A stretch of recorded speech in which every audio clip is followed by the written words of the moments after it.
fún ẹ̀dá aráyé wọ́n tàn mọ́ lẹ́sẹ̀ sí pẹ̀lú ìmọ̀ tó bá fún wọn fààyè ayé náà jẹ́. Ádámọ̀ ti wà nílọrin pẹ̀lú Èkó Áfíríkà lápapọ̀ ayé pátá. Owó ẹgbẹ́ pàkọ́dá èèyàn kan wáyé Ádámọ̀ Abdallah bàbá wúlò púpọ̀ fàráyé Ọlọ́run bá ní kẹta gbà ó ní mímọ́. Bàbá gẹ́gẹ́ máa kú iṣẹ́ tẹ̀sán mímọ́ tó dára lọ́fọ́. Ẹ̀kọ́ rámúnà bà ní Ádámọ̀. Bàbá gẹ́gẹ́ máa kú iṣẹ́ tẹ̀sán mímọ́ tó dára lọ́fọ́. شبابنا هيا إلى المال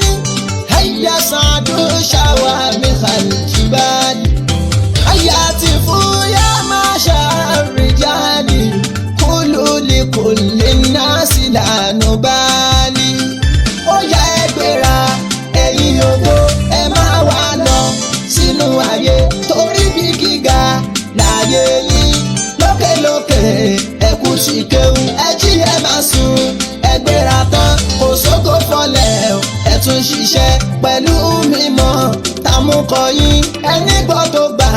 ni yóò ṣọpẹ́ àlà wà á ti máa gbọ́ pẹ̀lú Ádámọ̀ ṣàlàyé. Àlà wà á ti máa gbọ́ pẹ̀lú Ádámọ̀ sọ̀rọ̀ dọ́gba. العلم خير جليل من مواهبه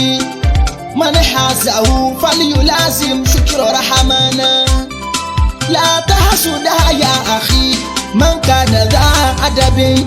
به رئيس ملك صار شيطانا يا آدم دوما شكر نعمته كهل داودنا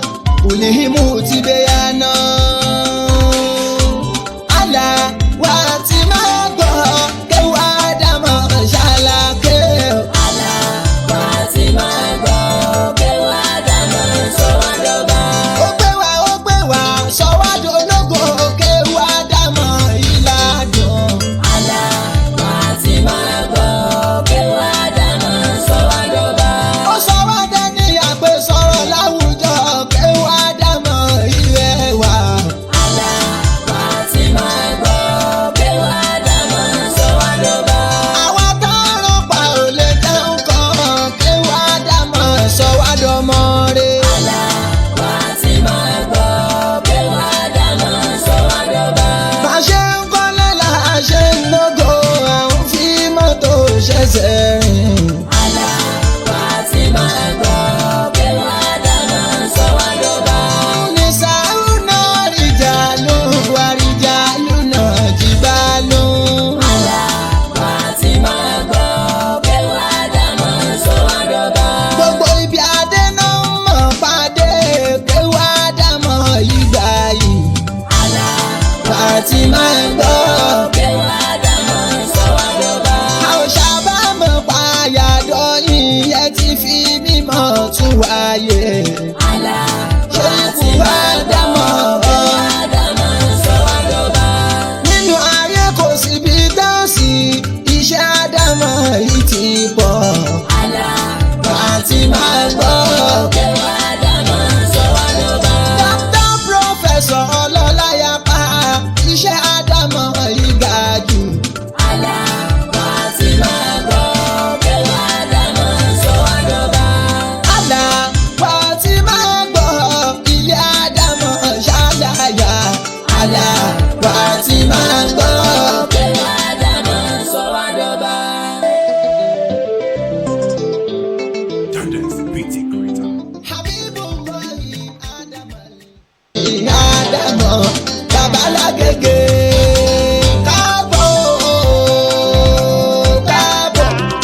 àsìmọ́ àkùlà ọlọ́lá ló ṣe ádámọ̀ níyà lórí ṣàlẹ́ṣà láwùjọ àwọn onímọ̀.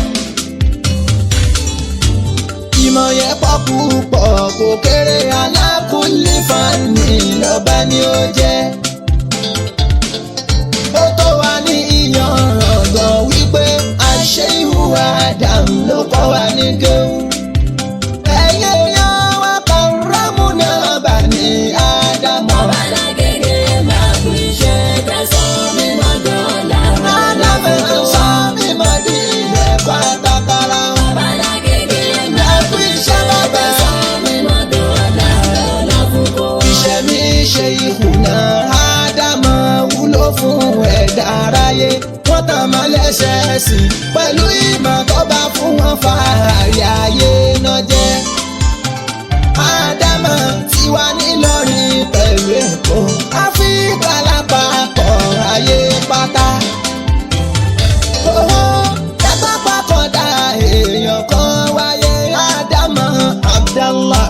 Bàbá wúlò púpọ̀ fàráyé Ọlọ́run bá ní kẹta àgbà òní mímọ́. Babalagége máa kú iṣẹ́ tẹ̀sán mímọ́ dọ́là. Lọ́lá fún kó. Ẹ̀kọ́ rámúnà bà ní Ádámù. Babalagége máa kú iṣẹ́ tẹ̀sán mímọ́ dọ́là. Lọ́lá fún kó wá. شبابنا هيا إلى المعالي هيا صعدوا شوامخ الجبال هيا هتفوا يا معشر الرجال قولوا لكل الناس لا نبالي ó yá ẹ gbéra ẹ̀yin ògo ẹ máa wá lọ sínú ayé torí bí gíga láyé yín lókèlókè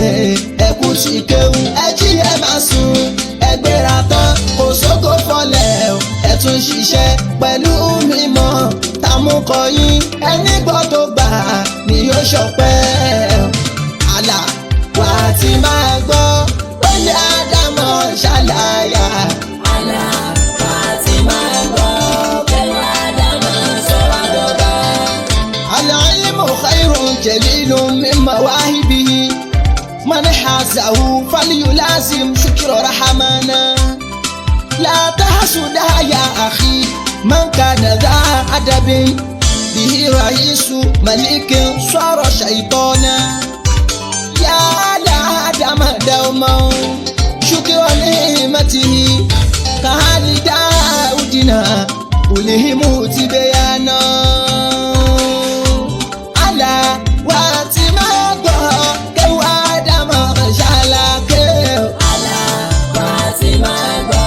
pé Ádámù sọ wá dọ́gba. ó gbé wá sọ́wádìí ológo kéwà Ádámù ìlàdùn. Àlà wà á ti máa gbọ́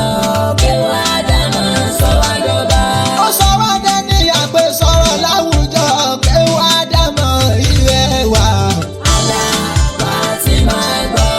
pé Ádámù sọ wá dọ́gba. àwa táwọn pa ò lè jẹun kan kéwà Ádámù sọ wá dọmọ rẹ̀. Àlà wà á ti máa gbọ́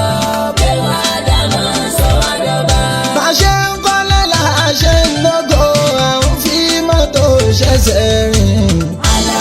wà á ti máa gbọ́ pé Ádámù sọ wá dọ́gba. Nisauna rijalu wa rijaluna jibalu. Àlà wà á ti máa gbọ́ pé Ádámù sọ wá dọ́gba. Gbogbo ibi adé náà mọ̀ pàdé kéwà Ádámù ìgbà yìí. Àlà Wà á ti máa gbọ́. pé Ádámù sọ wá dọ́gba. A ò ṣàbámọ̀ pààyàdọ̀ ìyẹn ti fi mímọ̀ tún wáyé. Àlà Ṣé wà á ikú ti máa Ádámù gbọ́ pé Ádámù sọ wá dọ́gba. nínú ayé kò síbi dáǹsì iṣẹ́ Ádámù yìí ti pọ̀. Àlà Wà á ti máa gbọ́. pé Ádámù sọ wá dọ́gba. Dr. Professor Ọlọ́láyapá iṣẹ́ Ádámù yìí ga jù. Àlà wà á ti máa gbọ́ pé Ádámù sọ wá dọ́gba. Àlà wà á ti máa wà á ti máa gbọ́. kẹwàá dáná sọ wá dọba. Tendence BT Creator. Habibullahi Adamali. Ádámọ̀ babalágége káàbọ̀. الشيطان الرجيم بسم الله الرحمن الرحيم إن الحمد لله نحمده ونشكره ونستعينه ونتوكل عليه فإنه من يهده الله فهو المهتدي ومن يضلل فلا هادي له والصلاة والسلام على سيدنا محمد المبعوث رحمة للعالمين سيدنا محمد وعلى آله وصحبه أجمعين وعلى كل من آمن به وبدعوته واتبعه بإحسان إلى يوم الدين أما بعد السلام عليكم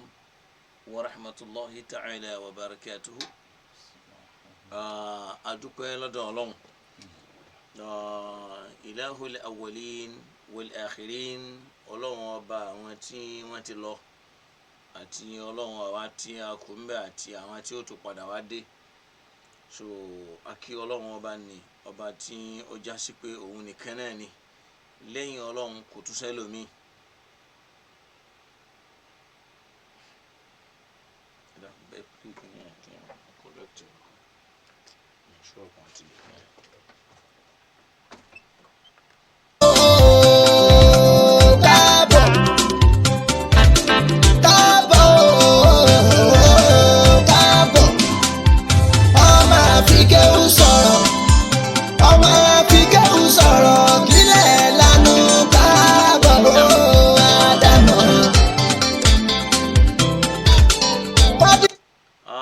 Kama bínú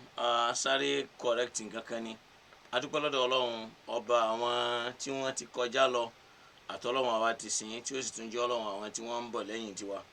so adúpẹ́ lọ́dọ̀ ọba náà torí pé lẹ́yìn ọba náà kò sẹ́lómi òun náà nìkan ní ń jẹ́ ọlọ́run níjọ́ tó ti ń jẹ́ ọlọ́run kò wá sẹ́nìkan tó bá du ìjọba rẹ̀ tẹ́nìkan ò sì ní bá du láéláé ọba náà ni ọba tí à ń wá lólùmọ̀nà torí pé ntọ́lọ́run ọba ní bá fi mọ̀nà kò sẹ́nìkan tí ó lè ṣirú ẹni bẹ́ẹ̀ lọ́nà ẹni ọlọ́run ọba ní bá sì ṣì lọ́nà ẹnìkan tó lè fọ̀nà mọ́ òsì àwa tọrọ ìkẹ́gẹ́ fún aṣáájú wa ẹni ọlọ́run ọba gbé dìde sí wa kó máa jẹ́ ìkẹ́ àti àánú fún gbogbo àgbáńlá ayé anábìwá Muhammad sallallahu ta'ala alayhi wa sallam kọ́lọ́mbà wa kí ànábì àti gbogbo àwọn tí wọ́n gbà fún ànábì látàná títí tó fi wá dòní àtàwọn tó tún padà gbà fún àwọn tí wọ́n gbà gbọ́ tí wọ́n máa tẹ̀lé orípa rẹ̀ tí wọ́n sì máa pe àwọn èèyàn síbẹ̀ Olúwa Ọlọ́run dákun bá wa kẹ́ gbogbo wọn lọ́lá agbára rẹ̀ àtijẹ́ kan ṣò rẹ̀ wọ́n lá pé wọ́n nìkan náà lọ́bọ Ọlọ́run a sì gbà pé wọ́n nìkan náà lọ́lọ́run náà la fi ń ṣe tiẹ̀ àìní ṣe tiẹ̀ má Ọlọ́run dákun mọ́ jọ wọnú ọ̀rọ̀ wa lọ́lá la ilaha illallah àwa tọrọ kẹ́gẹ́ fún gbogbo àwọn tí àdúrà tó sí látòrí Maulana Sheikh Adam Abdullahi Al-Ilori wa Sheikhuna Kamaluddin Al-Hadabi wa Sheikhuna يوسف الأبواجي وشيخنا مصطفى زغلول السنوسي وشيخنا محسن يدو وعبد اللطيف ياموني وجرجيس أكودو وجرجيس أبوغون ولم بوا أبوغون أبوكيلو لا إله إلا الله مولانا شيخنا حبيب الله حادم عبد اللوري مدير المركز أدام الله حياته ودولته إلى يوم الدين ولم بوا شالكم على فيها تقفون بابا لا إله إلا الله أو ترى بياتون شادوا في بوغو يوم ياوا tí ẹn dúró tí wàá ní gbogbo ògbà ọlọ́mọba wa ṣíjú àánú wò yín kó bá wa ṣe dáadáa fún yín lọ́la la ilaha illallah láì ní fa àsìkò gùn a rí wípé lónìí ẹni tí a fẹ́ jíròrò lé lórí òun náà ni ẹ̀rí àkọlé yẹn wípé òun náà ni ojú màálù mẹ́rìndínlógún yóò máa yẹ ẹlòmíì lẹ́nu pé èwo tún lójú màálù mẹ́rìndínlógún Maulana Fadilatu Sheikh Suleiman Al-Faruq oníkìjìpá adamallahu ayatahu Mufti Ilori ẹ rí i pé wọ́n sọ ọ̀rọ̀ kan láwọn àsìkò kan sẹ́yìn tó jásí pé kó wa máa ń sábà gbà nígbà àgbà ọtí pàápàá àwọn tí ò láròjinlẹ̀ àtàwa náà tà tún láròjinlẹ̀ so pé bàbá ní ojú màálù mẹ́rìndínlógún kínní kankan kó wá máa gbé yóò wá máa dàbí pé àfikẹ́ni yóò mọ̀rùn wá kage so kí la fẹ́ yọ lára ojú màálù mẹ́rìndínlógún ogun náà ni wípé isti'malu al-hadwiya bi a'dha'il an'am. ìjẹ́ Islam gbà wípé a lè lo àwọn oríkèéríkèé ara ẹran láti fi ṣogun. ntí ó mọ ayé lómi lẹ́nu nígbà tó bá jogun ní bóyá à ń sọ̀rọ̀ tọ́jú ara Ọlọ́run ò dá kinní kan tí ò lóògùn sí. anabuwa Muhammad sallallahu ta'ala alayhi wa sallam ó ní ma anzala Allahu da'an illa anzala ma'ahu dawa. Ọlọ́run bá ò dá àárẹ̀ kan tàbí àrùn kan tàbí ṣòro kan kọ́lọ́run wá dá kó máa jẹ́ ṣòro àfi kọ́lọ́run bá dá tí wọ́n fi yanjú ẹ̀ tí ó máa jẹ́ solution rẹ̀. nǹkan ẹ̀ ọ̀kan Ọlọ́run bá òdógùn fún òun náà ní kú. ìyẹn fi hàn pé kò sí kinní kan tí ológun tá a bá ń wógun rẹ̀ kébé ẹ wo àdìsù ànábì yẹn àdìsù tó lálàáfíà ni. so Ọlọ́run bá ò dá àárẹ̀ kan tàbí ṣòro kan tàbí dààmú kan àfi kó ti dá tí wọ́n fi yanjú dààmú ni kó dá sí. ẹlòmíì ó wà mọ̀ ẹlòmíì lè mọ̀ ẹni bá mọ̀ ló mọ̀ ẹni tí ó mọ̀ ò ní mọ̀ náà ni. naam a wá rí i pé eléyìí wa máa fún wa láǹfààní láti wọnú alukur'ani lọ. so ìjẹ́ èèwọ̀ ń bẹ nínú kéèyàn lo ojú màálù. alhamdulilayi rabbil alamin èmi tí mo ń bá wa sọ̀rọ̀ yìí èmi èyí ṣoògùn. masha allahu ta'ala la fakhran kìí ṣe pé ti fàárí ẹ bí àwọn èèyàn ńlẹ̀ yìí wọn èyí ṣoògùn wọn èyí jóògùn wọn ò máa ń pa rẹ̀ gbogbo ohun tí mo ní láyé mi àdúrà ni. àmọ́ mi ò tako ẹni ó ṣe tí ò bá ti ṣe ìtọ́lọ́wọ̀n fẹ́ tí ò bá ti ṣe haram. ìyẹn fi hàn yí pé Ọlọ́run bá ò dá ṣòro kan. ẹ rí i pé nínú àwọn àfáà wa tí wọ́n jẹ́ àfọ̀nsúnnà wọ́n gbà pé èèyàn lè ṣògùn sọyè àmì èèyàn lè ṣògùn tajà. ìyẹn tó bá ti lè mú èèyàn tá a bá ti lè gbà yí pé wọ́n lè ṣògùn sọyè fún èèyàn ìyẹn ń fi hàn wípé wọ́n lè ṣògùn tajà náà. ìdí rèé lápèjúwe àwọn kankan wà a máa wà spirituality tá Nábì sallallahu alaihi wasallam jẹ́ kó yé wa wípé in tá ń pè ní spirituality yẹn o in tó jójúlówó tó wà ní. ó jẹ́ àmà yìí pé al-aynu haqqun ojú ń bẹ ojúlówó sì ni. àwọn ẹ̀dá kan ń bẹ Ọlọ́run dá wọn ó sì fún wọn lágbára tí wọ́n bá fojú wo nǹkan báyìí tí wọ́n bá ro nǹkan lẹ́mìí wọn nǹkan yẹn ó sì máa ṣe. irú wọn wá fojú wo ọjà ọlọ́jà wọn wá gbé kútàlú. ẹ máa gbọ́n tí mo sọ yẹn o ẹlòmíì ń bẹ Ànábì ló jẹ́ àmà pé al-aynu haqqun ojú àwọn kan ń bẹ tí wọ́n ní ojú lọ́dọ̀ Yorùbá máa pè wọ́n lájẹ́ èyí ń kẹ́ pé ń bẹ ẹ bá pè lájẹ́ ẹ bá pè lóṣó Ànábì pè ní al-aynu haqqun pé n ta ń pè lájẹ́ o n tó wà ní Ànábì ló confirm ẹ̀. ó wá ń sọ fún wa yìí pé law kana shay'un sabaqathu al-qadaru tó bá jásí pé kinní kan ń bẹ ó ṣeé ṣe kó gba wájú kádàrá ni la sabaqathu al-ayn àyínú yẹn gan ni ìbá gba wájú kádàrá àmọ́ Ọlọ́run ò gbà fún. ìyẹn fi hàn pé àwọn tí wọ́n ní àyínú yẹn ó rọrùn fún wọn kí wọ́n wu ẹni tọ́jà rẹ̀ ń tà kí wọ́n sì wo kí wọ́n sì dà níyè èkúta sí kókúta sí bá. ṣàpè ẹni tẹ́ bá wá bá yọ èkúta nìkú o tí ó fún ní ìlàj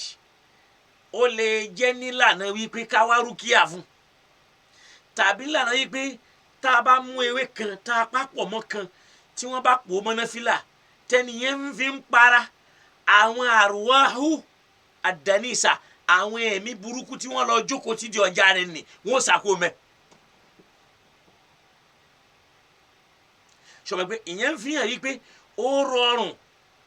ẹnìkan ò lè sọ wípé èèwọ̀ nìkan ṣògùn ìtajà tí ó bá ti mú haram dání kí ni wọ́n ó fi ṣe. àwọn èèkàn ń gbà yí pé lágbájá wọ́n fi ojú sí lára káyé máa kórìíra ẹ̀ tànàbí ní àlàáínú hakùn ojú ń bẹ wọ́n sì wo nǹkan yóò sì máa rí bí wọ́n ti wí Ọlọ́run sì gbà fún wọn kí wàá ní ìlàjú ẹ̀ tó máa fojú wo ẹnìkan tí wọ́n pa làákàyè ẹ̀ ṣàmàyí pé wọ́n ní àwọn nǹkan náà táwọn èèyàn lè lò tí wọ́n lè fi jí làákàyè rẹ̀ padà bóyá lápẹẹrẹ ẹnìkan Ọlọ́run dá lólógo àwọn ojú yẹn sì wò ó láti pa ògo ara ẹ̀ ìyẹn fi hàn yí pé ọ̀nà ń bẹ tí wọ́n lè fi dá ògo ẹ̀ padà torí pé Ọlọ́run ọba náà ló ṣe kíni o ló dá méjèèjì khalaqa kulla shay'in Ọlọ́run ló dá gbogbo nǹkan kullu min indillah méjèèjì wá látọ̀dọ̀ Ọlọ́run ó gbé méjèèjì kalẹ̀ ẹni bá wá mọ̀ ni ó mọ̀ ẹni tí ò bá wá ní mọ̀ ni ò ní mọ̀ ẹnìkan ń bẹ alárísìkí ni ó sì ń rówó ń rọ́lá àgbẹ̀ bí ẹ bá ń tajà náà yóò máa rówó tí ń bá ń ṣiṣẹ́ wọ́n wá fojú wò ó pé kówó máa sá fún káwọn aláàánú ó sì máa sá fún ẹ wá dọ́dọ̀ àwọn àfáà wọ́n wá ní tó ṣẹlẹ̀ ní pé àyà kan bẹ nínú Al-Qur'ani tọ́lọ̀ ń sọ fún wa pé wazayyanaha linnazirin a máa ṣe lọ́ṣọ̀ọ́ lójú gbogbo ẹni tí ń bá ń rí wọ́n máa rí pé yàn gidi ni wọ́n wá hàn áyà nì wọ́n wá ní kí wọ́n lọ́ọ́ dà sínú kí wọ́n fi iná fi ń dà sí kó máa fi para ṣé ẹ mọ̀ yí pé wọ́n ti tú ìdè kan kúrò lára ẹ̀ tẹlomi ń bẹ rúkìá lè gbé tẹlomi ń bẹ rúkìá lè má gbé Ọlọ́run dá nẹ́bì sílẹ̀ lárúbáwá oògùn tí wọ́n ń ṣe ńlẹ̀ lárúbáwá là nẹ́bì máa ṣe kìí ṣe pé Ọlọ́run bá sọ oògùn kankan lẹ̀ fún nẹ́bì gẹ́gẹ́ bí wáyé bẹ́ẹ̀ náà ló dá àwọn àràn tó kù lóníranran ló fáwọn náà láwọn nǹkan èlò táwọn náà lè máa lò nínú àwọn àràn wọn bó bá wá lo tìran lárúbáwá tó bá mu lillahil hamd tó bá ran tìran rẹ tó bá mu lillahil hamd mo rò á ti máa gbọ́ mẹ́sẹ̀gì mi ní ìsìn díẹ̀díẹ̀ yìí pé in tó bá fi lè mú àwọn èèyàn gbà yìí pé ó lẹ́tọ̀ọ́ pé wọ́n lè ṣògùn sọyè ìyẹn ń fi hàn pé wọ́n lè ṣògùn ìtajà torí ẹni tí wọ́n bá fi ojú wo ọjà rẹ̀ tí wọ́n kékùtà sí táwọn nẹ́bí sọ pé al-aynu haqqun in tá ń pè lójú ẹ má jà níyàn o law kana shay'un sabaqathu ṣẹ́gẹ́tì mi nísìn sabaqatil qadar tó bá yẹ pé kíní kan bẹ ni tó lè gbáwájú kádàrá kó sáré ju kádàrá lọ la sabaqatil aynu àwọn ojú yẹn ni wọn bá gbáwájú ẹ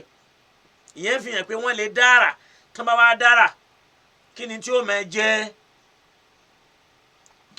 jẹ solution rẹ̀ Ọlọ́run gbé kalẹ̀ ìyẹn fi hàn yí pé lam yaj'alillahu da'an Ọlọ́run bá ò dáṣòro kan tàbí àrùn kan tàbí àárẹ̀ kan illa wada'a lahu dawa'a àfi k'Ọlọ́run bá tún dá ògùn rẹ̀ tàbí k'Ọlọ́run bá dá ṣòro tí wọ́n fi tán ṣòro ẹ̀ tí wọ́n fi tú kalẹ̀ báyé ti rí nù. ìbéèrè wa ni wípé gbogbo wa ti mọ̀ nísìnyí pé kò sí ní tó sọ fún wa yí pé ẹni tí wọ́n bá fi èkúta sínú ọjà rẹ̀ pé wọ́n lè ṣògùn tajà fún torógùn tajà yẹn Ọlọ́run ti dá àwọn nǹkan táwọn kan mọ̀ yí pé ṣe ra àwọn nǹkan yìí àwọn ojú yẹn kórìíra rẹ̀ torí àwọn àrùwáhù làwọn náà àwọn ẹ̀mí kan ni wọ́n tí a pé táwọn náà bá jókòó síbẹ̀ la ilaha illallah wọ́n máa dára ok wọ́n wá ní ewé yìí o tí wọ́n bá pò papọ̀ wọ́n lọ ọmọ kínní kan wọ́n wá fi sínú lọ́fíńdà yóò máa fi para ibi ó bá jókòó sí wọ́n sàmẹ́ àwọn yóò sì máa wá yàtí àrísìkò àrògàdá min kulli makanin wọ́n wá hàn fẹ́ nìkan lọ́ǹtú wọ́n wá lọ́ǹtú yìí o yóò fi sínú lọ́fíńdà ni o yóò sì máa fi sára o tí ń bá ń lọ bí ìtajà rẹ o àwọn èèyàn wà máa bá wọn máa ra nǹkan lọ́dọ̀ ẹ o ẹ dákun orúkọ ta ni wọ́n lò àṣẹ Ọlọ́run ni ó bá wa nam káwá gbà wípé ojú màálù 16 kí ló sọ dé wọ̀ ṣé haram ni ẹlòmíì làákàyè ẹ̀ ni pé yóò mọ ní kí làáfà yìí fẹ́ gbà ń bẹ̀ kìí ṣe lànà mímú èso ń jálàbí àmọ́ bọ́lọ́hún ò bá ṣe nǹkan léèwọ̀ ẹ má jà ṣe léèwọ̀ bọ́lọ́hún bá ṣe nǹkan lẹ́tọ̀ọ́ ẹ já gbà pẹ́tọ́ ni ìmọ̀ sọ̀ńtọ́lọ́hún ṣe lẹ́tọ̀ọ́ déèwọ̀ à ń ṣàbòsí à ń fira wa kẹgbẹ́ ọlọ́run ọba nù ni à á sì bá ọlọ́run ọba ń bẹ̀ tá jìyà lórí ẹ̀ ọlọ́run nìkan lọ́ba tó ní ọtọ́rìtì lórí Islam kìí ṣàwọn àfa ọ̀rọ̀ ọlọ́run ló tẹ̀wọ̀n ju gbogbo ọ̀rọ̀ lọ tá bá wá bẹ̀rẹ̀ sí ní wò ó ara àwọn nǹkan tí wọ́n lè fi ṣògùn èyí tí èé ṣe ara ẹran tó lọ ń dá ń bẹ èyí tó sì já sí pé wọ́n lè lò látara ẹran tó lọ ń dá wà ẹ jẹ́ kí n kọ́ mú àpèjú kan wá lápẹẹrẹ tá a bá ń sọ pé intaju dawahi min goyri al-hayawani lahu halani èèyàn tó bá fẹ́ ṣògùn tàbí ó fẹ́ ṣáájò tí ò ní lo páàtì ẹranko ọ̀nà méjì ló pín sí ẹni ó fẹ́ ṣògùn tí ò ní lo páàtì ẹranko ọ̀nà méjì ló pín sí páàtì ẹranko béèyàn bá sì fẹ́ lò ọ̀nà mẹ́ta lòún pín sí páàtì ẹranko èyí ṣe haramu àfẹ́ràn tọ́lọ́mù bá pè ní haram lèyìn ò lè fi ṣògùn alukuran dẹ̀ jẹ́ ó yé wa yí pé ma utitum min shay'in famata'ul hayati dunya gbogbo ntẹ̀mí ọlọ́run bá dá fún yín mo dá nítorí kó lè wúlò fún yín láti fi lo ayé ni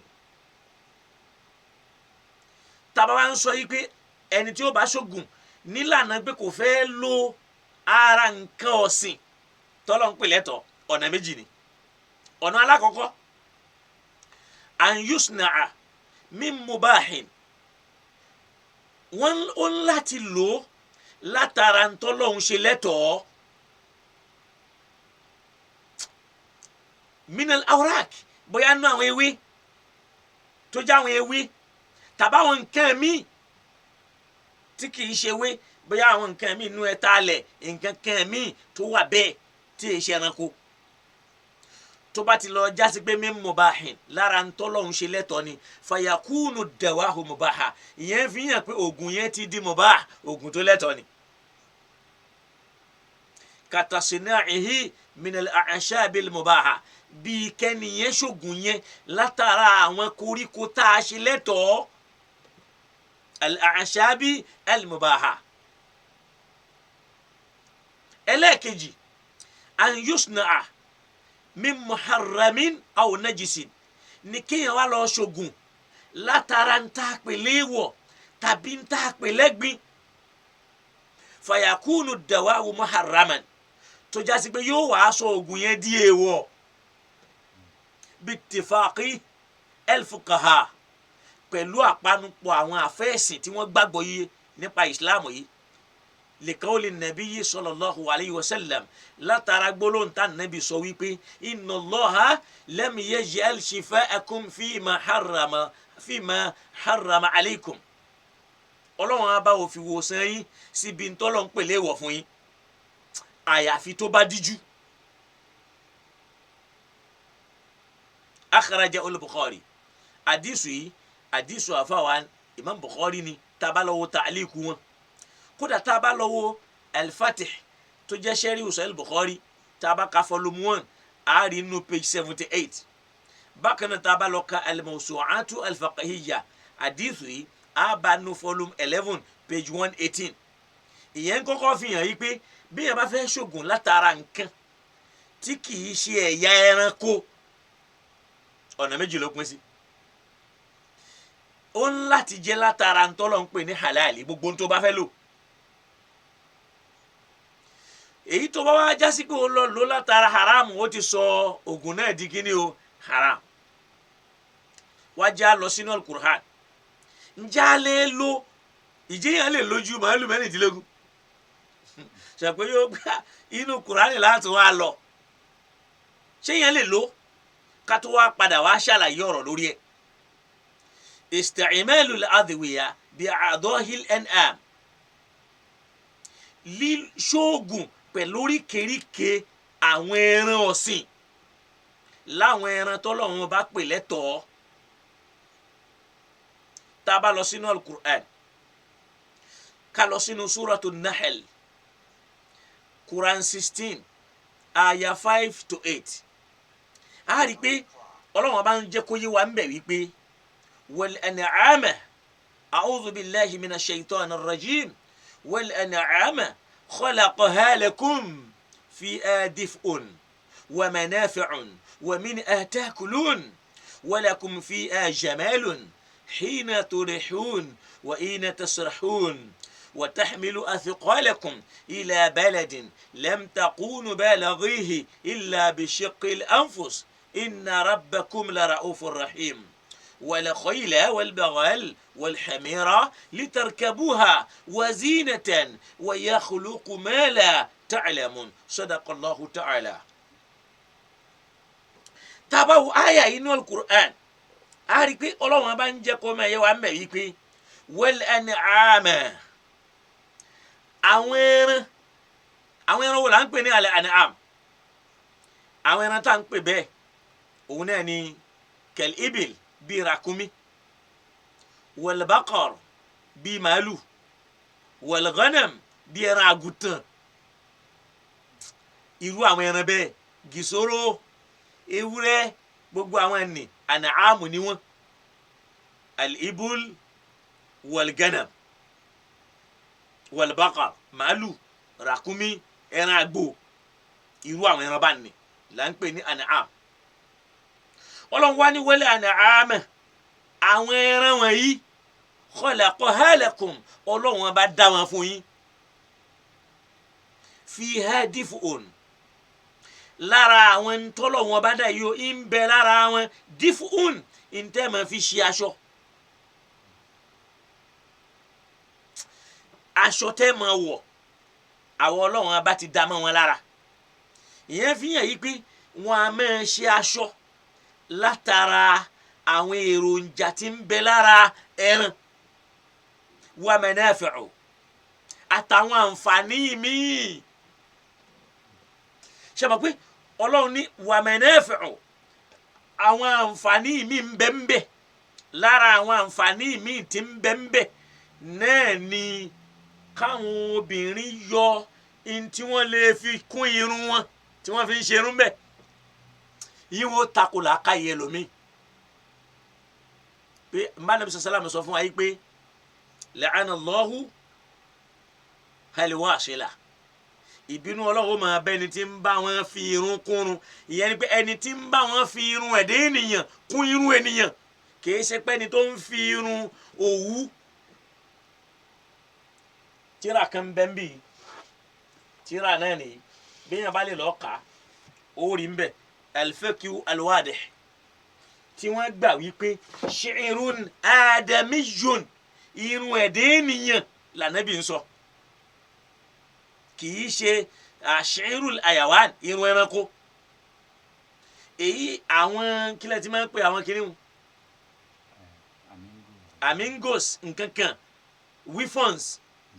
obìnrin lè lò tó bá jẹ́ tẹranko tàbí látara tí wọ́n fi rọ́bà ṣe àmọ́ tó bá yẹ pé ti ẹ̀dẹ́ ènìyàn tí wọ́n máa pè ní wọ́n ní téèyàn lọ́tọ̀ ìyín ò lè yàn ò lè lò ìntànẹ́bí ń tafà sínú àmọ́ ọ̀rọ̀ èyí nìyí sọ̀rọ̀ ti sìn ó ní manafi'un àwọn àǹfààní mi ń bẹ ń bẹ ṣàpé manafi'u yẹn Ọlọ́run abá gbé kalẹ̀ gbé àwọn àǹfààní gẹ́gbẹ́ jẹ́ pé ńgbà tó ń sọ̀rọ̀ ọtí ó ní yas'alunaka anil khamr àwọn èèyàn ń bọ̀ wá bí wa Ànábì léèrè nípa ọtí àti tẹ́tẹ́ qul fihima ithmun kabirun ó lẹ́ṣẹ̀ ń bẹ o tó sì tóbi tó lágbára wa manafi'u linnas àǹfààní ń bẹ àǹfààní tó wà ń bẹ ni wípé haramu ní ọtí ní mímu àmọ́ ó láǹfààní fún nǹkan ẹ̀mí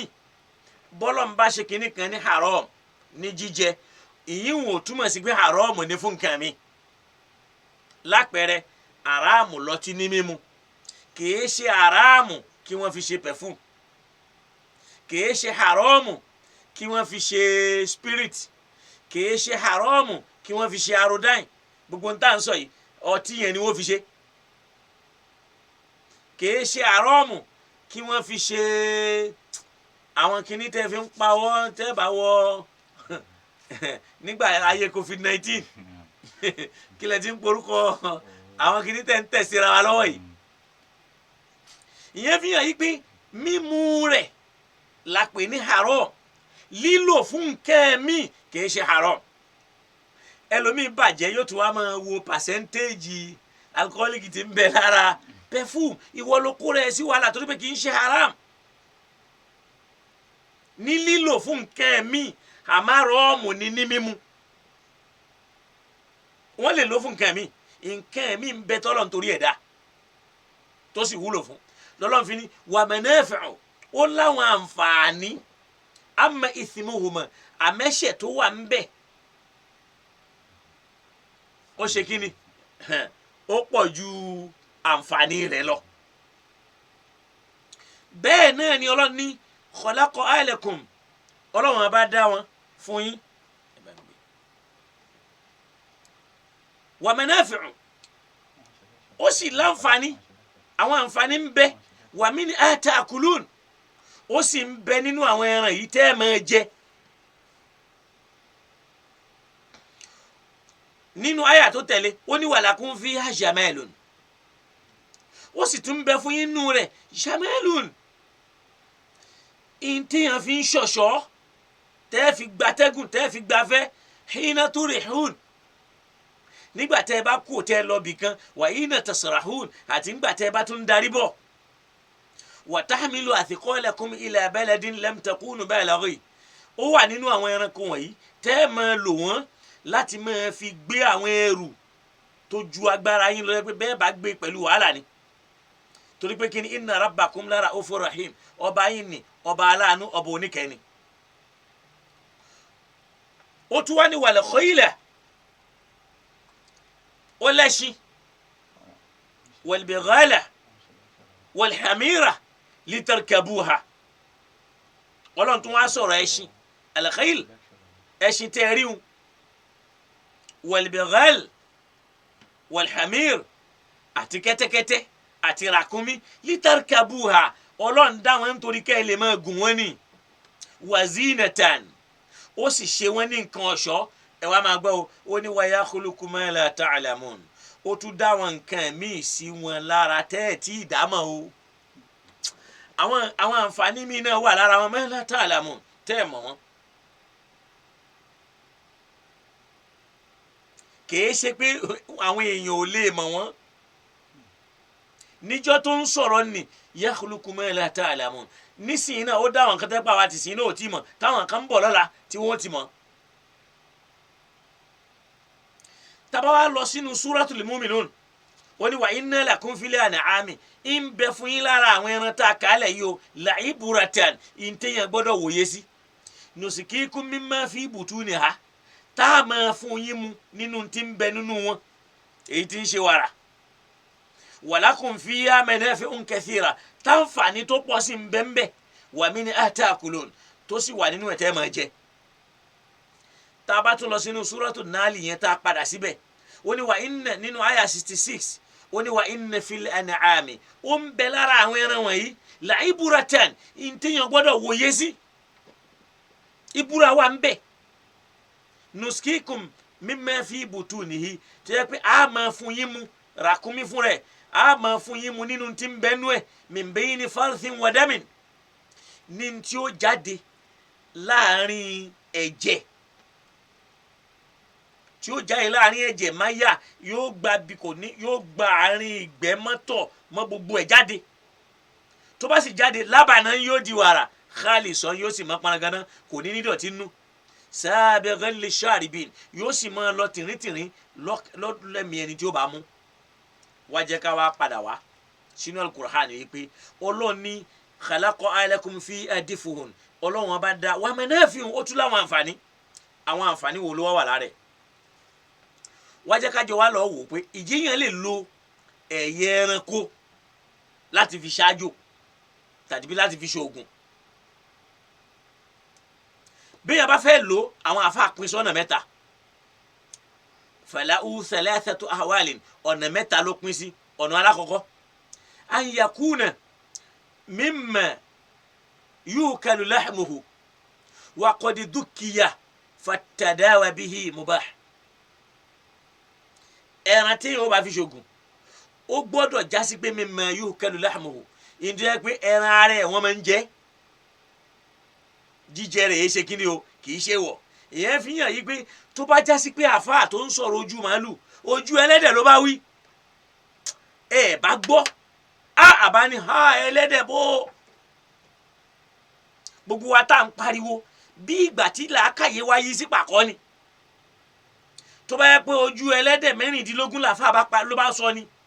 àbá ní kó mọ́rùn wá ká gé. àmọ́ ojú màálù ló wí màálù sì rè mubah nínú téèyàn lè fi ṣògùn. ayakuna mimma yukalu lahmuhu ó gbọ́dọ̀ jẹ́ nínú tí wọ́n máa jẹ ẹran rẹ̀ wa qad dhukkiya kan sì ti du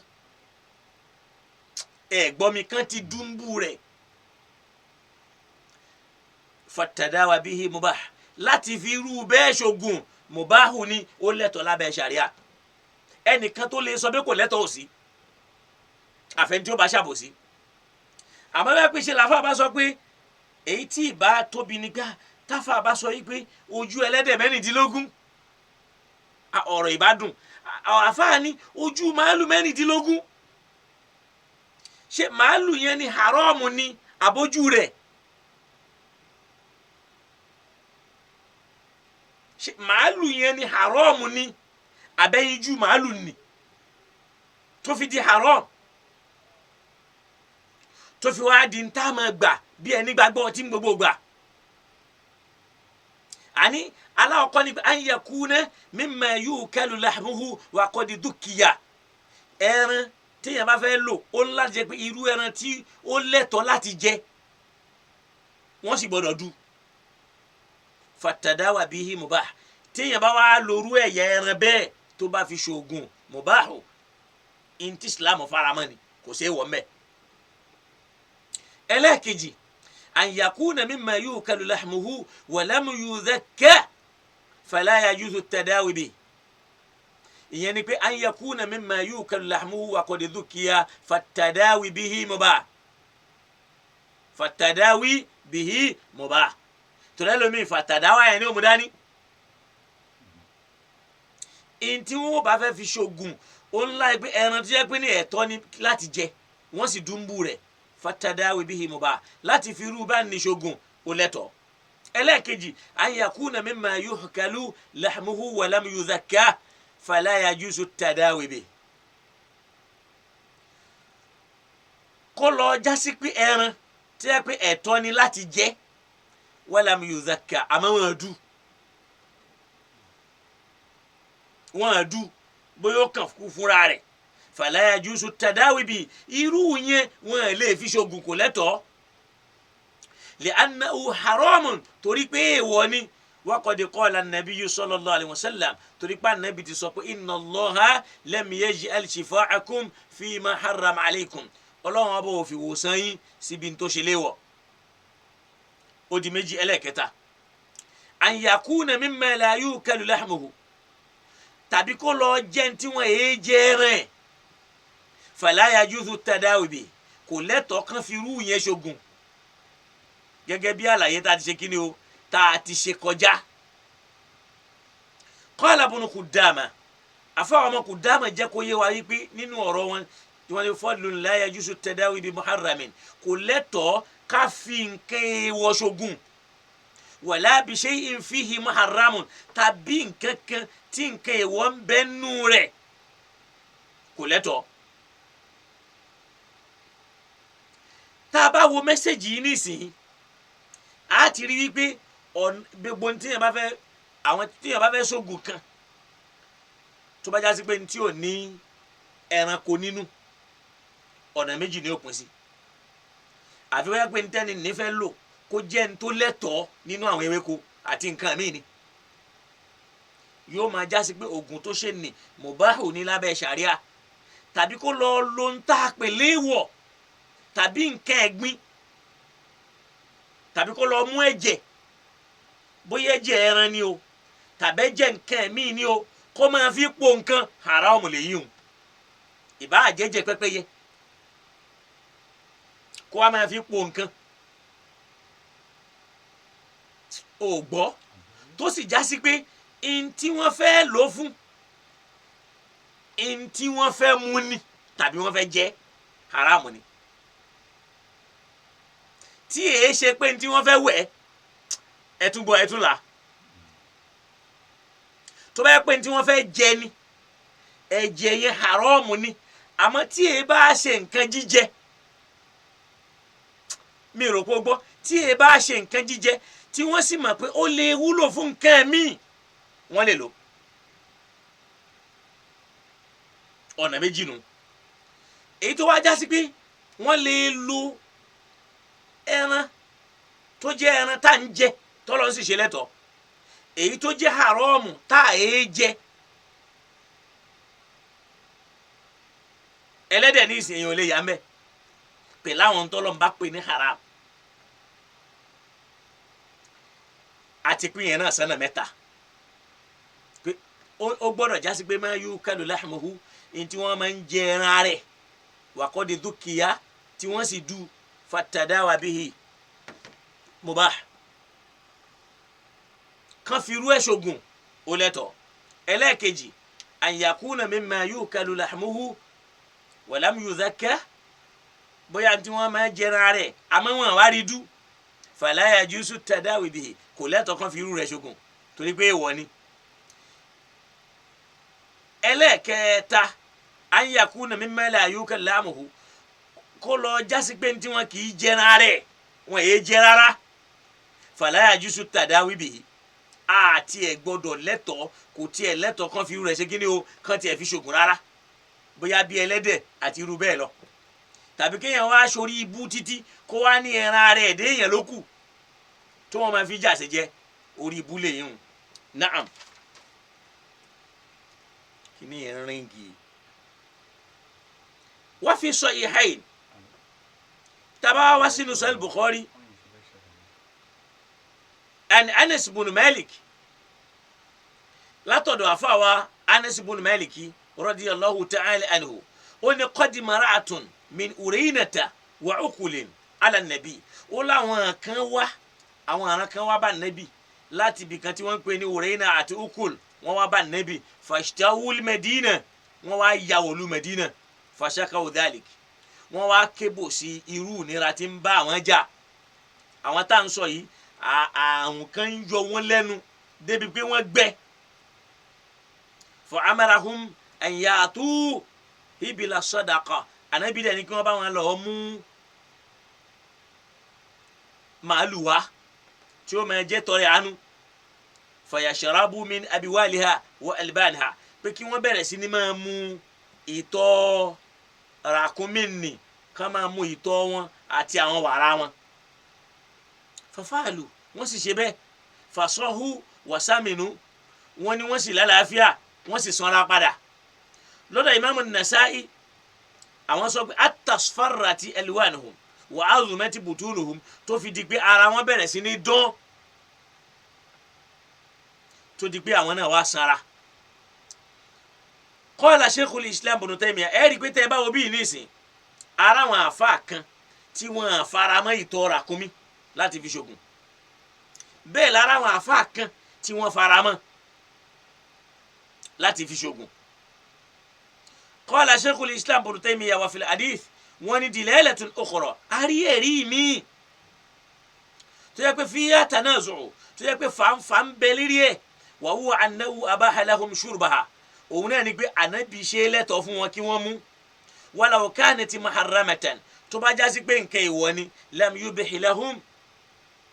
shurbaha kò ní ṣe lẹ́tọ̀ọ́ fún wọn kí wọ́n mú ó ní walastu a'lam mukhalifan fi jawazi tadawi mi ò rí nǹkan míì tó yapa eléyìí níbi pé ó lẹ́tọ̀ọ́ káṣógùn bí abiwalil ibil pẹ̀lú ìtọ̀ ràkúnmí kama ja'ati sunna gẹ́gẹ́ bó ṣe wà nù sunna bó ṣe lẹ́tọ̀ọ́ pé wọ́n lè fi ìtọ̀ ràkúnmí ṣògùn tí wọ́n ń lò yẹn náà ni wọ́n lè lo ojú màálù náà fi ṣògùn lọ́dọ̀ ẹni tó bá mọ̀ ìbá àjásí pé ó fẹ́ gún tí ó lọ́ mọ́ nǹkan ni kó ṣáà ti jẹ́ mọ̀ bá kó sì jẹ́ nǹkan halal afa Ibn al-Qayyim fi Zadil Mahad nínú tírà wọn nígbà tí wọ́n ń sọ ìtàn qissa dalil ala tadawi tí wọ́n ń sọ ìtàn tó fún wa ní ìtọ́ka wípé lórí ṣíṣògùn wàtàtọ́bùb àti ìtọ́jú ara wa ala taharati bawlin ma'kul al-laham lórí ẹran tó jásí pé ní ìtọ̀ ẹ̀ mọ́ tó sì jásí pé ẹran rẹ̀ ẹran tí wọ́n lè jẹ ni wọ́n gbà bẹ́ẹ̀ wọ́n ní fa inna tadawa bil muharramati ghayru jaizin ká ṣògùn pẹ̀lú tó bá ti lè jẹ́ wọ̀ kò lẹ́tọ̀ọ́ gbogbo tó bá ti lè lẹ́tọ̀ọ́ lábẹ́ ṣàríà kò ṣe é wọ̀ ń bẹ̀ èèyàn ò bá lo 100 ojú màálù tó bá ti mọ tó fẹ́ fi ṣe kò mú wàhálà dání torí pé kì í ṣe haram laysa minal muharramat àmọ́ ká wàá mú dání ká máa yọra wa lẹ́nu ká máa dara wa láàmú ká máa fi dorí social media rú pé àfọ olójú màálù kò sọ pójú ẹlẹ́dẹ̀ Islam faramọ́ pé wọ́n lè lórí kéríke àdọ́wùl ayawanat fún oògùn ibi tí wọ́n bá mọ tiẹ̀ dé ń tẹ́ nìkan ti bẹ̀rẹ̀ kó ṣáà ti jẹ́ mọ̀ bá. قال صاحب القانون ابن سينا أفاوى ابن سينا وجاكوي ويكوي وعنفوا الأبوال بول الحبل العربي èyí tó láǹfààní jù láyé nínú ìtọ̀ ràkúnmí náà ní ràkúnmí ìtọ̀dọ̀ àwọn Lárúbáwá àwọn àfáà ṣàlàyé ọ̀ lórí ẹ̀ rẹpẹtẹ lórí àwọn nǹkan tó lè ṣe ibẹ̀ yẹn kankan kan là ń lọ ìntàfẹ́ lò ní wípé oríkèéríkèé ara ẹran tó bá ti lè jẹ́ mọ̀bá wọ́n lè ṣe kíni wọ́n lè fi ṣògùn ìwọ ló wà máa bí rẹ̀ léèrè pé ibi irú ògùn èwo kò sógùn tí wọ́n lè fi ṣe lódiwọ̀n tó bá já sí pé pírọ́blẹ́mù kan ti wà tí nǹkan yẹn bá lè sọ̀fù ẹ̀ tí ò sì mú haramu dání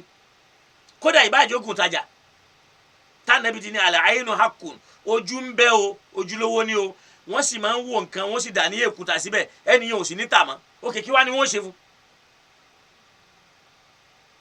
tó bá wá láwọn ewé tí wọ́n lè papọ̀ mọ́ra tó já sí pé àwọn tí wọ́n stọ́dì pé àwọn àrùwá òburúkú yẹn wọ́n kórìíra àwọn nǹkan báyìí nínú tọ́rọ̀ ńdá tá a bá wá ṣe tí wọ́n bá ní òkè ẹ̀rí mọ́lẹ̀ nínú ṣọ́ọ̀bù rẹ̀ wọ́n ó sá ń bẹ̀ ṣé haramu wá ni lódiwọ̀n tí wọ́n bá ti rí haramu mọ́lẹ̀ tí nǹkan yẹn bá ti jẹ́ mo bá èmi tí mo ń sọ̀rọ̀ yìí mi ò mọ̀ ń pẹ́ ń wèé ṣe kódà ẹ̀ lè rí gbẹ́rẹ́ lára mi pé káwọn ní gbẹ́rẹ́ ẹ̀ lè rí káwọn ẹ̀ṣẹ̀ wá ní mò ń gbẹ́bu kan káàkiri àbí nǹkan kan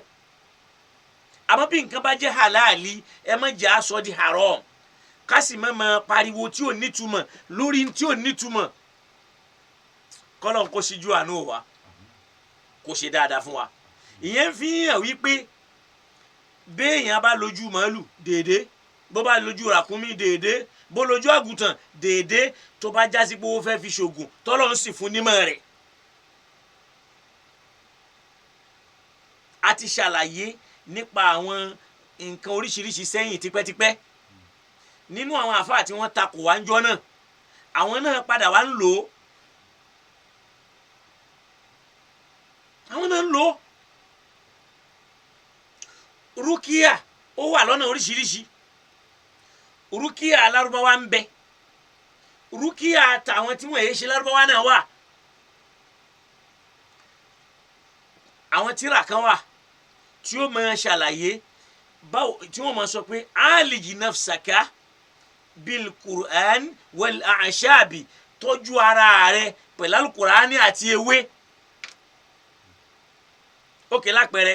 ẹni tí wọ́n pa làákàyè ẹ̀ wọ́n pa níyè bóyá àwọn ojú yẹn náà ni wọ́n wò ó wọ́n wá wò ó pé ewé kan ń bẹ o ewé tó máa ń sábà dùn yìí ewé kan wà tó máa ń dùn táwọn yẹn máa ń jẹ báyìí bóyá ewé yeye náà kọ́ ni àwọn afáà wá wò pé tọ́ ewé nì bẹ́ẹ̀ bá lọ já méje ẹ lọ kọ́ rabbi zidni ilma ẹ kọ́ sí lára ẹ wá mú ẹ jó tí wọ́n bá jó ẹ fi sínú oyin ẹni kó máa la kán da sínú oyin yẹn pé iye làákàyè rẹ̀ ó jì ṣé àrọ́ọ̀mù ni tó bá ti wá jásí pé oògùn sọ̀yìn yẹn bá jẹ́ halali èèyàn fi hàn pé títajà yẹn náà halali ni torí pé Ọlọ́run ọba ni ó fún ní òye yẹn Ọlọ́run náà ni ó ta ọjà yẹn torí pé kò sí ọ̀nà táwọn ṣàyàtínù ò lè gbà alukurani wakafa bi rabbika hadiyan wa nasira Ọlọ́run ọba lọ́ba tí máa ń mú ìtọ́sọ́nà wá fún ẹ̀dá ó sì lọ́nà tí ó gbà fún kó wá nítọ́sọ́nà kọ́lọ́n kó ṣíjú àánú wọ̀ wá kó ṣe dáadáa fún wa kó sì ràn wá lọ́wọ́ eléyìí náà ibi tí ọ̀rọ̀ wa ó jókòó sí ní alẹ́ inú kọ́lọ́n kó ṣe dáadáa fún wa pàápín tá a fẹ́ lò ń bẹ̀ ni wípé gbogbo ń tọ́lọ́run ọba ò bá ti pè ní haram tí wọ́n bá fi ṣògùn kì í ṣàrọ̀ gbogbo ń tó bá pè ní haram tó bá fi ṣògùn làrọ̀ bẹ́ẹ̀ nìkan bá wá sọ pé kan wá ojú màálù 16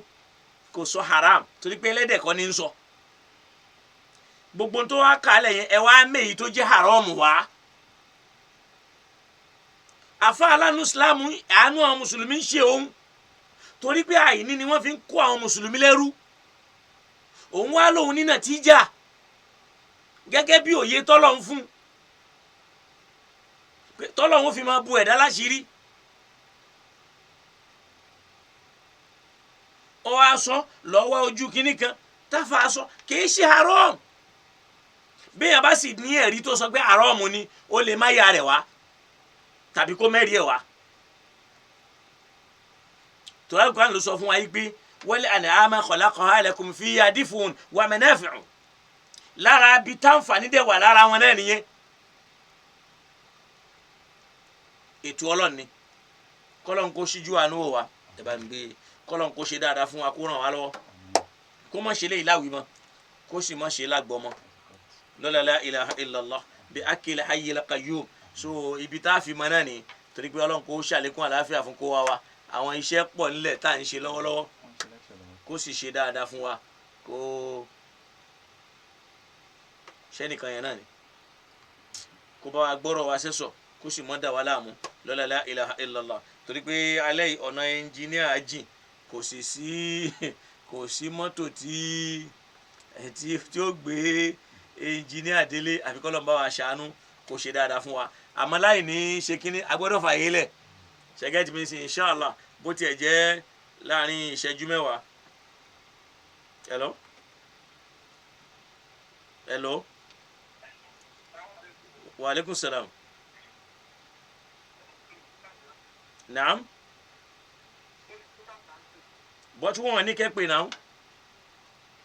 wọ́n sọ pé wọ́n fẹ́ gba call wọ́n ń ṣe wáàsí ẹ̀dẹ̀ ń disturb wáàsí.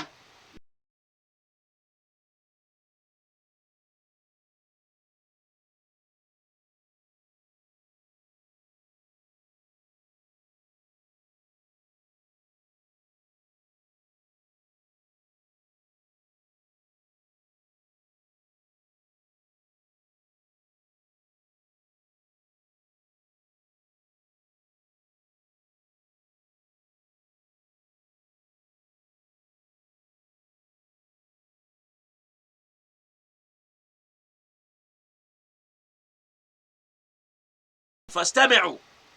tí wọ́n bá ń kakọ ẹ tẹ́tí ẹ gbọ́ ni so a sì tí ì sọ yí pé àsìkò rẹ o láti pè wọlé o tẹ́ fi ń pè wá yẹn kò bójú mu kò dáa ó kù díẹ̀ káàtó so kọ́lọ́n kó ṣíjú àánú wa kó ṣe dáadáa fún wa ká tó bẹ̀ yẹn ṣe ẹ sì pé ẹlòmíì ń gbà mí náà yóò máa wo lẹ́kṣọ̀ lọ àwa pọ́ọ̀sì lẹ́kṣọ̀ apẹ̀ni tó ṣe lẹ́kṣọ̀ a ló ń fẹ́ béèrè kò sì tí ì gbọ́ tán so kọ́lọ́n kó ṣíjú àánú wa inshallah láàrin ìṣẹ́jú mẹ́wàá a fi ààyè lẹ̀ láti fáwọn tí a bá fẹ́ pè wọlé so kọ́lọ́n kó ṣe dáadáa fún wa kó ràn wá lọ́wọ́ so inshallah a lè pè through WhatsApp a dẹ̀ lè pè direct call so +234 àbí 90 àbí 9994124 kọ́lọ́n kó ṣe dáadáa fún wa kó ràn wá lọ́wọ́ torí pé a ní àsìkò 9:45 inshallah a gbọ́dọ̀ fi ara ètò yìí tì ẹni tó bá wá fẹ́ pè wọlé nísìnyí bisimilahi rahman rahim aláǹfààní àti pè wọlé so àwọn bọ́dà wa tí wọ́n pè wọlé tẹ́lẹ̀tẹ́lẹ̀ ọlọ́run kó ṣíjú àánú wa kó ṣe dáadáa fún wa àsìkò tẹ́ pé yẹn wrong time ni so ẹ̀ ń fẹ́ kí n break lecture kẹ̀dẹ̀ máa bá mi sọ̀rọ̀ ẹ̀yin náà ẹ̀ wò ó kù díẹ̀ káàtó ọlọ́run kó ṣe dáadáa fún wa kó ràn wá lọ́wọ́ so insha allahu ta'ala àfàsìkò ìṣàdúrà fún bàbá wa mudirul markaz laqad ja'akum li ilafi ina atayna fatiha ọlọ́run bá wa ṣàlékún àlàáfíà fún wọn bismillahir rahmanir rahim لقد جاءكم رسول من أنفسكم عزيز عليه ما عنتم حريص عليكم بالمؤمنين رؤوف رحيم فإن تولوا فقل حسبي الله لا إله إلا هو عليه توكلت وهو رب العرش العظيم بسم الله الرحمن الرحيم لإلاف قريش إلافهم رحلة الشتاء والصيف فليعبدوا رب هذا البيت الذي أطعمهم من جوع وآمنهم من خوف بسم الله الرحمن الرحيم إنا أعطيناك الكوثر فصل لربك وانحر إن شانئك هو الأبتر بسم الله الرحمن الرحيم الحمد لله رب العالمين الرحمن الرحيم مالك يوم الدين إياك نعبد وإياك نستعين اهدنا الصراط المستقيم صراط الذين أنعمت عليهم غير المغضوب عليهم ولا الضالين آمين ولا حول ولا قوة gbogbo ẹ̀yin tẹ́ bá wa ṣe Ọlọ́run bá wa ṣe dáadáa fẹ́yìn náà iná àti iná kan Ọlọ́run ní rí àpàrà sí bó àtàpàrà sí gbà bisimilahi rahman rahim inna a'tainaka al-kawthar fasalli li rabbika wanhar inna shani'aka huwal abtar naam. Unknown caller. Assalamu alaikum wa rahmatullahi wa barakatuh. Alhamdulillah. ẹ ǹlẹ́ sà. adúgbò lọ́dọ̀ Ọlọ́run bàbá. Naam.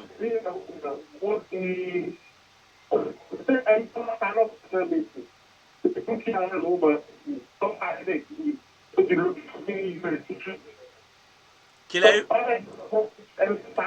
ẹ ṣe salamu alaikum. Ẹ bá wa tún tẹ́ sọ yẹn sọ mi ò gbọ́ dáadáa.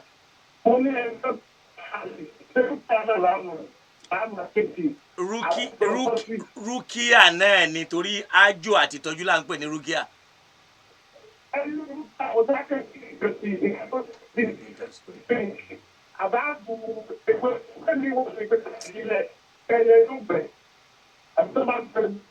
Salamu alaikum. Salamu alaikum sir. Mi ò gbọ́ ń tẹ́ ń sọ dáadáa nítorí Ọlọ́run sir. Okay. Okay.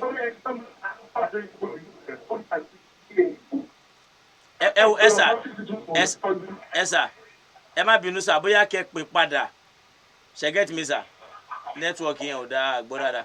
so mi ò gbọ́ mẹ́sẹ̀gì wọn ṣe get me nísìn ẹni tí mo kàn gbọ́ ni pé ṣé rúkìá náà láàmú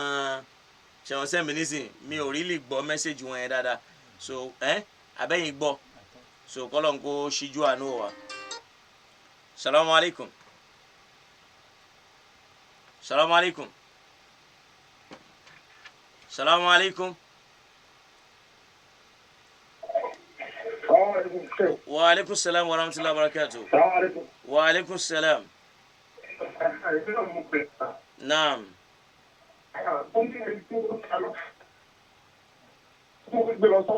Naam.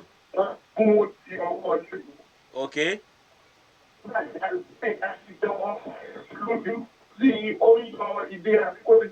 Naam. Okay, ọ̀rọ̀ yín ti yé mi pé ẹni tí wọ́n gbé lọ sílé ìwòsàn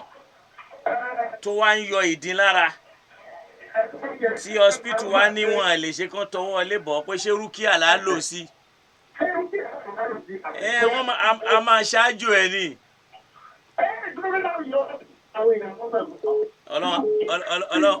Ọlọ́run á ṣíjú àánú wò wá bàbá.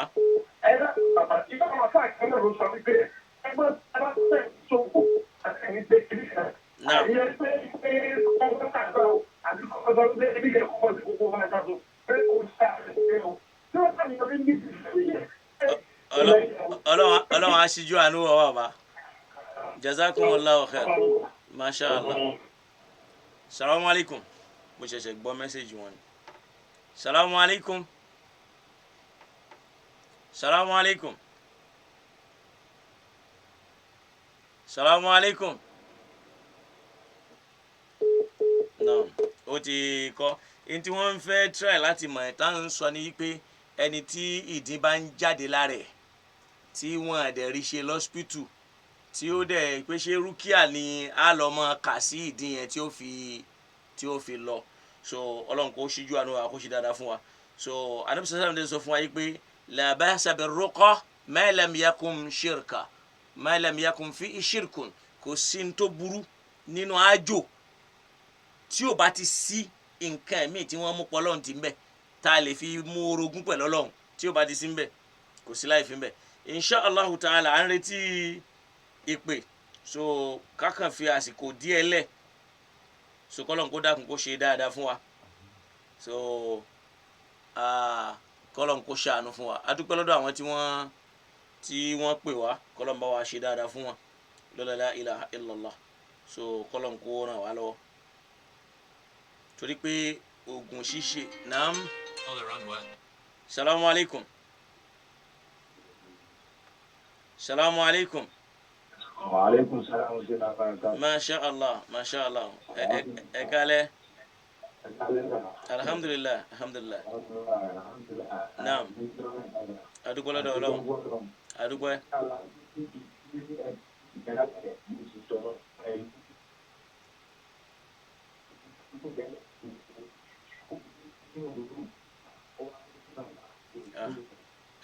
gbọ́yìn bàbá salamu alaikum salamu alaikum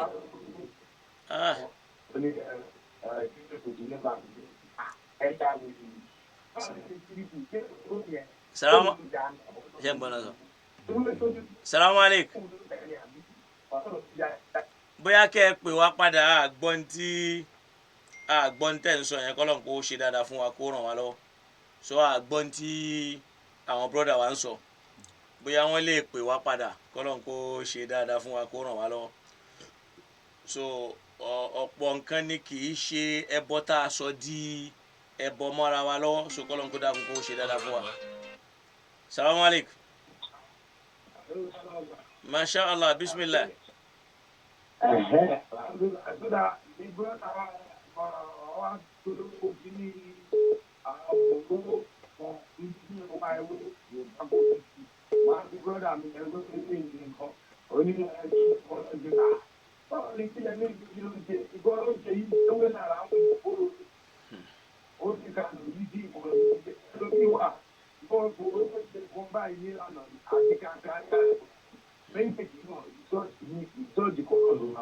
Naam, tí o bá ti mú àárọ̀ ọmọ dání.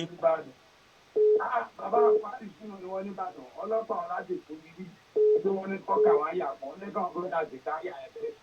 Ọlọ́pàá ọ̀fẹ́ ni kò bá ní. Wọ́n padà ní fún lọ sí Ìbàdàn, ayà ẹ̀ ní bàbá ẹ̀ ká lẹ́nu ẹ̀jẹ̀ bá ní Ìbàdàn. Naam, jazakumullah. Ìgbà tí wọ́n ti dáwà ìgbàlè láti fún ìgbàlè ajẹ́sọ̀ tó ti ṣe ó bá káwọn bá dáa tó àwọn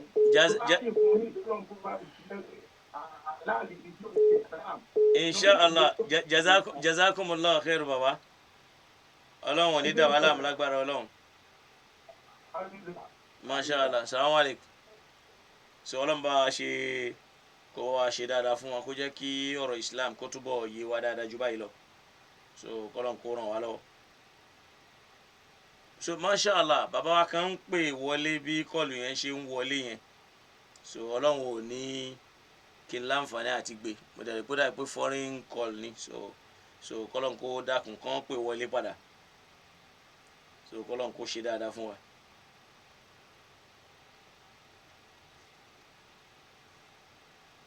naam na bismillah à ń retí pé ní o so kọ́lọ́n kó ṣe dáadáa fún wa o bí wọn bá dẹ̀ ní àyà tàbí àdísù tó sọ wípé so kò lẹ́tọ̀ọ́ kò sí láì fi nínú kéèyàn ṣe kíni o kéèyàn mú wá káwa náà sì ní ká jàǹfààní ẹ̀ kò sí tó fi ń dá tó so kọ́lọ́n kó ṣe dáadáa fún wa kó ràn wá lọ́wọ́ so torí pé àti rádìsù Ànábì sallam tí àwọn sahaba al-kirami lọ́ọ́ bá wípé àwa máa ń ṣògùn kó tó dáàrin wa o ó sì jẹ́ pé àrídù aláyé àrùkọ́kún ẹ jẹ́ kí n rí irú àwọn oògùn tẹ́ ń ṣe wọ́n sì sọ pé à ń ṣe báyìí wọlé ńlá bá ṣàbẹ̀ rọkọ̀ ó sì ní kò sí ní tó burú mbẹ́ ma lam yakun fi shirkun tí ó bá ti ní nǹkan míì tó mú orogún ọlọ́run tí ó bá ti mú dání so kọ́lọ́n kó ṣe dáadáa fún wa bí òun ṣe jẹ́ nìyẹn kọ́lọ́n kó ràn wá lọ́wọ́ so ká sì sọ pé jẹ́ kí n àwọn bàbá wa tí wọ́n kọ́lọ́n kó ṣe dáadáa fún wa ìgbà táyé wa wà náà wà láǹfààní àti náà bàbá wa tó ń pè láti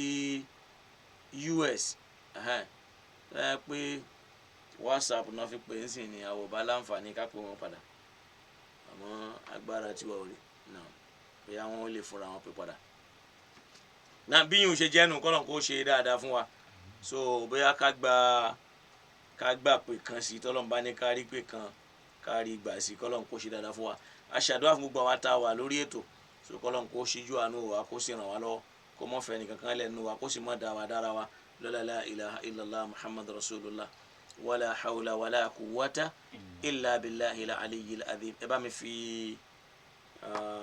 àwíyé sí. karamuna bani adam. Babalagede máa pín iṣẹ́ tẹ̀sí. ẹ ti wọn náà o wọ́n dá wọn dára wọn o látòrí bàbá wa bàbá dáadáa bàbá alibarika bàbá wa dégbìtẹ́ nílùú Òṣogbo bàbá mi dáadáa ọlọ́ndàkùn apàdásí ibú apàdásí ìgbà ọlọ́mọdé wọlé tọ̀ wọ́n